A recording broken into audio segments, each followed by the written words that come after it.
Secunderabad parliament సభ్యులు కేంద్ర మంత్రులు కిషన్ రెడ్డి గారు, తెలంగాణ భారతీయ జనతా పార్టీ సంఘటన మంత్రి శ్రీ చంద్రశేఖర్ రెడ్డి, మా ప్రధానమంత్రిలో వేముల అశోక్ గారు, నరసింహరావు గారు, గరిపాటి మోహన్ గారు, మరి చేసినటువంటి అందరికీ పేరు నమస్కరిస్తూ, ఈనాడు మనము జూబ్లీ హిల్స్ ఎలక్షన్ సంబంధించిన దాంట్లో సగంలో ఈరోజు ఇంకా తీరిపోయింది. సగం రోజులు అంటే మొన్న షెడ్యూల్ వచ్చినప్పటి నుంచి ఈ 11వ తారీఖు ఎన్నికలు జరుగుతున్నాయి కాబట్టి కేవలం మనకు 14 రోజులు మాత్రమే. అది కూడా ఒక 9వ తారీఖు లాస్ట్ క్యాన్వాస్ తీసుకుంటే మనకు కేవలం 12 రోజులు మాత్రమే. దగ్గరకు వచ్చిన కొద్ది బీజేపీ యొక్క పెరుగుదల, బీజేపీ యొక్క రిజల్ట్స్ వచ్చేటటువంటి దగ్గరలో గెలిచే అవకాశాలు కూడా చాలా పెరిగినాయి భారతీయ జనతా పార్టీ విషయాన్ని. గత కొన్ని రోజులుగా కార్యకర్తలు చాలా కష్టపడుతూ ఉన్నారు. ఇంటింటికి తిరిగి అదేవిధంగా నాయకులు కూడా పాదయాత్ర చేస్తూ, మరి దాంతోపాటు రేపు పెద్ద ఎత్తున మహాపాదయాత్ర అని దాదాపు 60 కేంద్రాల్లో రాష్ట్ర నాయకత్వం మొత్తం కూడా ఇంకో కేంద్రంలో కూడా పాదయాత్ర చేసేటటువంటి ఒక కార్యక్రమంలో కాబట్టి ఈరోజు ప్రచారంలో ఎక్కడ కూడా భారతీయ జనతా పార్టీ, కానీ బీఆర్ఎస్ పార్టీ, కాంగ్రెస్ పార్టీ ఇద్దరు కూడా ప్రచారం కేవలం ఏ విధంగా ముస్లిం ఓట్లు మాకు రావాలనే ఆలోచనలో వాళ్ళిద్దరు ఉన్నారు. ముస్లింసే వాళ్ళ ఓట్లు వేస్తారు, వాళ్ళు వేస్తేనే గెలుస్తారు. ఈ 2 పార్టీలు ఉన్నాయి.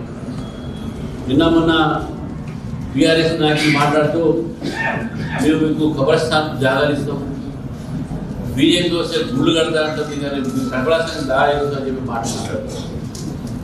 మరి కాంగ్రెస్ పార్టీ వాళ్ళు మీ క్యాండిడేట్ గతంలో క్యాండిడేట్ ఇప్పుడు పెట్టి మీరు మాకే ఓటేయండి అని చెప్పి వాళ్ళు మజ్లిస్ పార్టీ వాళ్ళ ప్రచారం కూడా అసెంబ్లీలో వస్తుంది. కానీ స్పష్టంగా ఈరోజు జూబ్లీహిల్స్లో ఎంఐఎంకు భారతీయ జనతా పార్టీ మధ్యన పోటీ ఉందని చెప్పేసి మన కిషన్ రెడ్డి గారు చెప్పారు. ఈరోజు మనం చెప్తున్నాం, ఇది వాస్తవం కూడా. కాబట్టి దాన్ని దృష్టి పెట్టుకుని జూబ్లీహిల్స్ ప్రజల్ని అపరిమతం చేయాల్సిన అవసరం ఉన్నది. ఆ అపరిమతం ఏంటంటే మీరు వేరే పార్టీలకు ఓట్లు వేసి మీరు బీజేపీ నాయకులు చేస్తే మజ్లిస్ పార్టీకి 7 సీట్లు నుంచి 8 సీట్లు అయింది. దయచేసి హైదరాబాద్ లో మజ్లిస్ ఒక ఏవైతే వాళ్ళు చేస్తున్న అరాచకాలు అది ఆపాలంటే బీజేపీకి తీసుకొని రావాలి. ఈ ఆలోచన, ఈ యొక్క భావన ఈరోజు జూబ్లీహిల్స్ ప్రజలు వచ్చేసింది. చాలా మంది అన్ని వర్గాలు, ప్రతి ప్రాంతం నుంచి వచ్చినటువంటి ఒక వ్యక్తులు కూడా ఈరోజు బీజేపీకి గెలిపిస్తామనే ఆలోచన ఉన్నారు. మన రోజు జూబ్లీహిల్స్ చూస్తా ఉన్నాం. మరి ఎందుకు ఆ పరిస్థితి ఎట్లుంది? రాష్ట్ర ప్రభుత్వం కాంగ్రెస్ పార్టీది, గతంలో బీఆర్ఎస్ పార్టీది.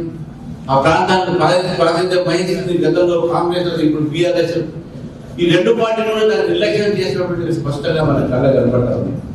కాబట్టి ఈ నేపథ్యంలో మనం గెలిచే అవకాశాలు చాలా పెరుగుతున్నది. ప్రజల్లో తప్పకుండా బీజేపీ గెలిపించాలనే భావన వచ్చింది. కాబట్టి మనం ఈ 10 రోజులు చాలా జాగ్రత్తగా పనిచేసుకోవాలి